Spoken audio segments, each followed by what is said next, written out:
Hello friend, বাঙালির হেসেল সাথে সম্পার রান্নাঘরে আপনাদের সবাইকে স্বাগত। আমি আজ শোল মাছের একটি রেসিপি আপনাদের সাথে শেয়ার করব। মাছ আমি নুন হলুদ মাখিয়ে ভেজে নিয়েছি পেঁয়াজ, রসুন, আদা আর শুকনো তেঁতুল। মাছগুলো ভেজে নেওয়ার পরে ওই কড়াইতে আমি একটু তেল দেব, দিয়ে জিরে ফোড়ন দেব। জিরেগুলো ভাজা হয়ে গেলে আমি যে পেঁয়াজ নিয়েছিলাম পেঁয়াজগুলো আমি ওই তেলের মধ্যে ছেড়ে দেব। আর যে রসুন নিয়েছিলাম 6-7টা রসুন আমি থেতো করে নিয়েছিলাম, সেইগুলো না আমি দিয়ে তার মধ্যে হলুদ আর লবণ দিয়ে পেঁয়াজ আর রসুনটাকে আমি ভালো করে তেলে ভেজে নেব। রসুনটাকে ভালো করে ভেজে নিতে হবে পেঁয়াজের সাথে, যেন রসুনের কোনো কাঁচা গন্ধ না থাকে। এরপর আমি দিচ্ছি 1 চামচ পরিমাণ আদা বাটা। আদাটাকে আমি মশলার সাথে ভালোভাবে নেড়ে চেড়ে ভেজে নেব। বন্ধুরা, যারা আমার রান্নাটা দেখছেন, যদি আমার রান্নাটা সত্যি ভালো লেগে থাকে তো অবশ্যই আমার চ্যানেলটিকে সাবস্ক্রাইব করবেন এবং পাশে থাকা বেল আইকনটিকে প্রেস করবেন। এরপর আমি ওই পেঁয়াজ আর রসুন ভাজার মধ্যে দিয়ে দিলাম টমেটো সস আর 2 চামচ পরিমাণ শুকনো লঙ্কা, আর সামান্য জলের ছিটা দিয়ে আমি পুরো সব মশলাগুলো ভালো করে ভেজে নেব। মশলাটা ভাজা হয়ে গেলে আমি খুব সামান্য পরিমাণে জল দেব, দিয়ে একটু গ্রেভি বানিয়ে নেব।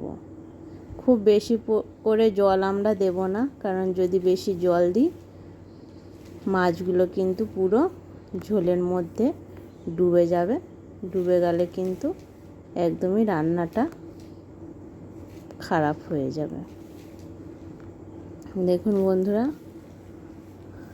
ঠিক যতটুকু জল দিয়েছি এরকমই দেবেন, কারণ রান্নাটা কিন্তু শোল মাছের গঙ্গা যমুনা নাম। তার মানে একদিকে হবে পুরো ঝাল আর একদিকে হবে টক। তাহলে যদি আমরা ঝালে বেশি জল দিয়ে দিই মাছগুলো ডুবে গেলে পুরো মাছটাই ঝাল হয়ে যাবে, অথবা যদি টকে বেশি জল দিয়ে দিই তাহলে কিন্তু টকটা পুরো মাছে ঢুকে গেলে কিন্তু পুরো আলাদাই হয়ে যাবে।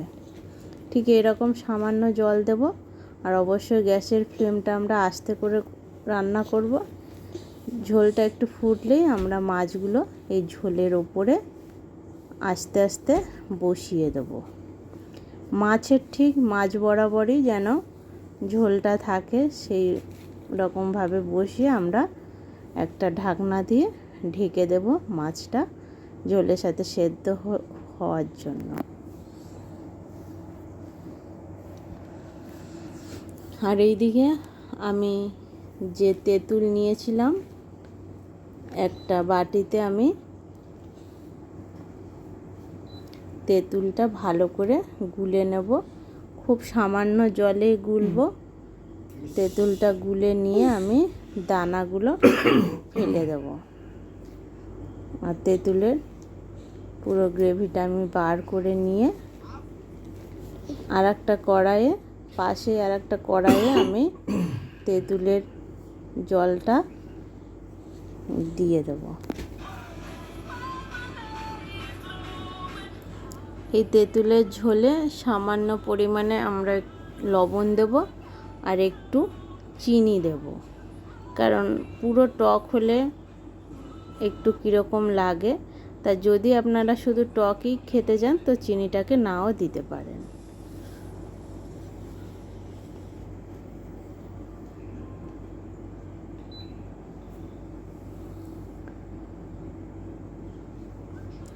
বন্ধুরা, এই রান্নাটা বাড়িতে করে দেখবেন, খেতে কিন্তু খুবই ভালো লাগে।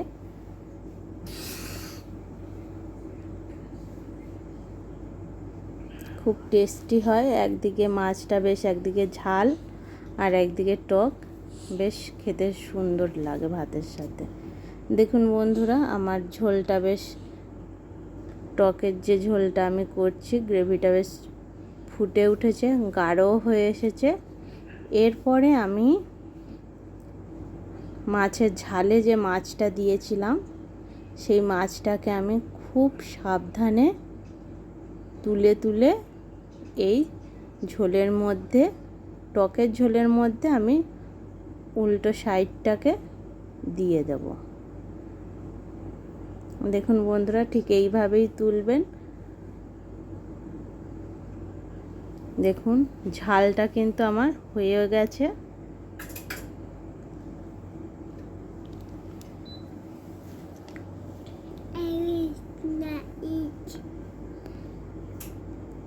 দেখছেন ঝালটা কিন্তু, গ্রেভিটা একদমই কম, মানে ঝোলটা কিন্তু মাছের ওপরে ওঠেনি, মাছের মাছ বরাবরই আছে। আমি দু পিস মাছ দিয়ে করছি, আপনারা আরও মাছ দিয়ে করতে পারেন, আর সেই ক্ষেত্রে গ্রেভিটা একটু বেশি হয়। দেখুন মাছগুলো ঠিক উল্টে আমি উল্টো সাইডটা এই টকের মধ্যে দিয়ে ঢাকা দিয়ে আমি সেদ্ধ হতে দেব। টকের ঝোলটা যখনই পুরো শুকিয়ে আসবে, তখন আমরা গ্যাসের ফ্লেমটা বন্ধ করে দিয়ে মাছগুলো আমরা নামিয়ে নেব। বন্ধুরা, আপনাদেরকে বলে রাখি যে আমার যেহেতু 2 পিস মাছ, তাই আমার ক্ষেত্রে মাছের গ্রেভিটা আমি আলাদা করে রাখিনি। তো আপনারা মাছের ঝালটা আলাদা রাখবেন এবং টকটা একটু আলাদা রাখবেন, দিয়ে খাওয়ার সময় তাহলে বেশ ভালো হবে।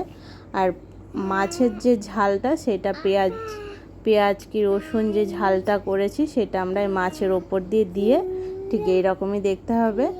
বাড়িতে করে দেখবেন, বেশ ভালো হয়।